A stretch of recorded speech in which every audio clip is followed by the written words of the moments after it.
Pemirsa, Presiden Prabowo Subianto berulang tahun ke-74. Sejumlah tokoh pun mengucapkan selamat ulang tahun, diantaranya Presiden ke-7 Joko Widodo dan Menteri Keuangan Purbaya Yudi Sadewa.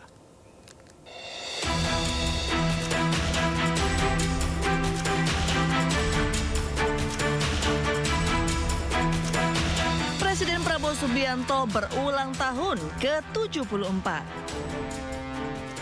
Presiden ke-7 RI Joko Widodo mengucapkan selamat ulang tahun di sela-sela kehadirannya pada acara Dies Natalis Fakultas Kehutanan UGM Yogyakarta di Sleman pada Jumat siang. Mengucapkan selamat ulang tahun yang ke-74 kepada Bapak Presiden Prabowo Subianto. Semoga beliau selalu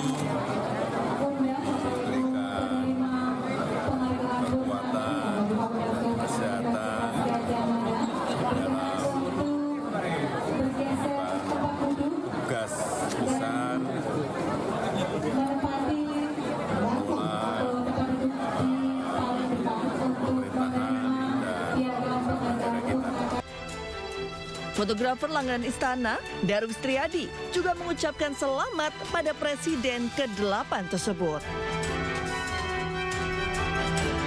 Selamat ulang tahun yang ke-74 Bapak Prabowo Subianto, Presiden Republik Indonesia.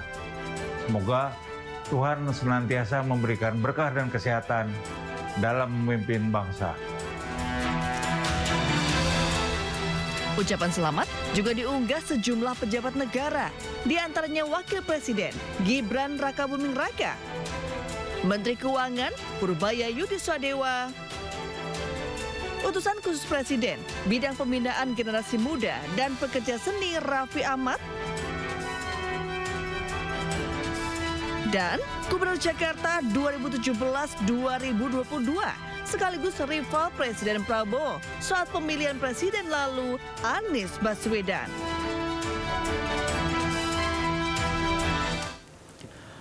Pemirsa, pengurus Dewan Pimpinan Wilayah Badan Musyawarah Antar Gereja Nasional atau Bamagnas Sulawesi Utara resmi dilantik.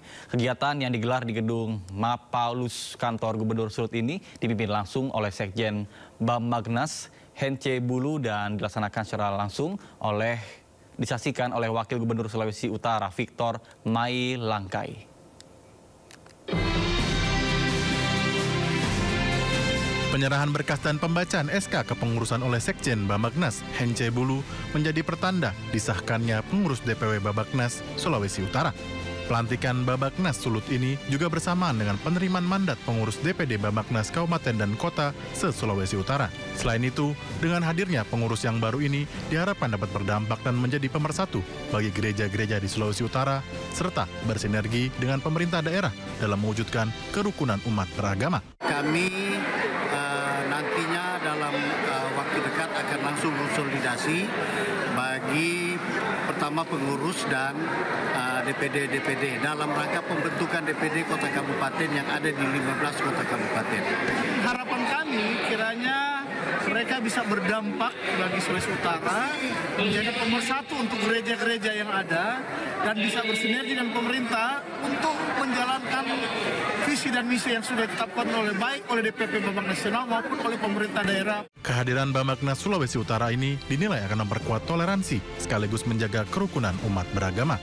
DPW Bamagnas Sulawesi Utara tetap menjaga kerukunan, toleransi, juga moderasi beragama dalam menciptakan kerukunan yang semakin mantap di Sulawesi Utara.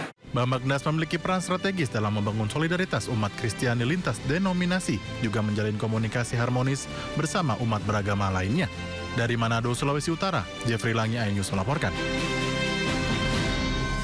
Terima kasih Anda masih bersama kami di Sindo Today bersama saya, Nata Arman.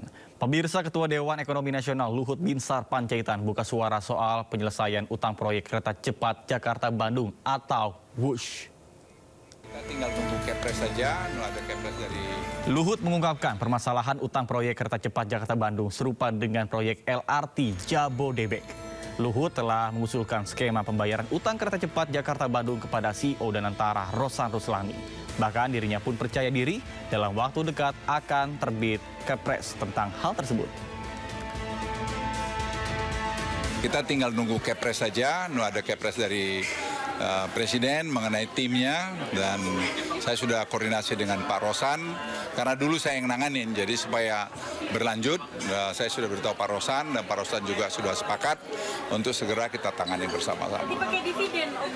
Nanti kita lihatlah, sama dengan LRT mungkin ada gap-nya itu berapa triliun, nanti dari situ kita cicil, sehingga dengan itu nanti bisa jalan.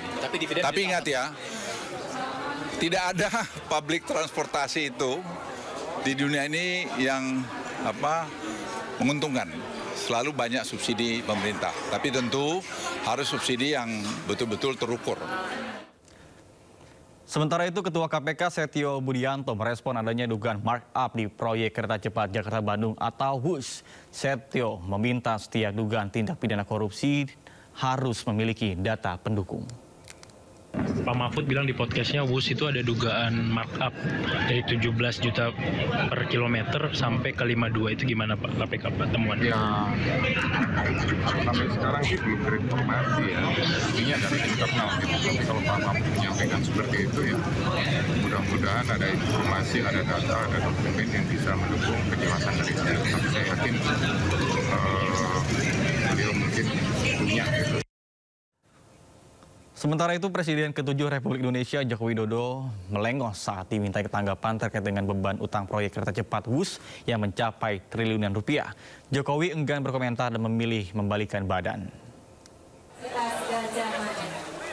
Saat menghadiri Disnatalis Fakultas Kehutanan UGM Yogyakarta, Presiden ke-7 Republik Indonesia Joko Widodo ditanya soal kereta cepat WUS dan alih-alih menjawab pertanyaan wartawan, Jokowi hanya tersenyum dan memilih berbalik badan. Dirinya pun enggan berkomentar dan kembali berbaur serta menyalami sejumlah alumnus Fakultas Kehutanan UGM Yogyakarta. Terkait WUS yang sekarang tidak APBN gimana Pak? Tanggapannya WUS yang sekarang tidak pakai APBN gimana Pak? WUS Pak, kereta cepat Pak, gimana Pak tanggapannya Pak? Sekarang kan udah nggak pakai APBN Pak, harapan untuk Fakultas Kehutanan Pak?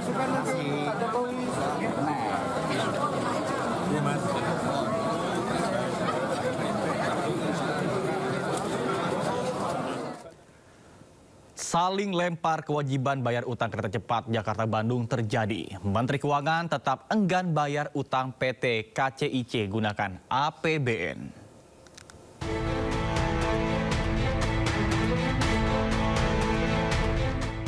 Pasca beroperasi, proyek kereta cepat Jakarta-Bandung menyisakan utang dengan nilai fantastis mencapai 116 triliun rupiah.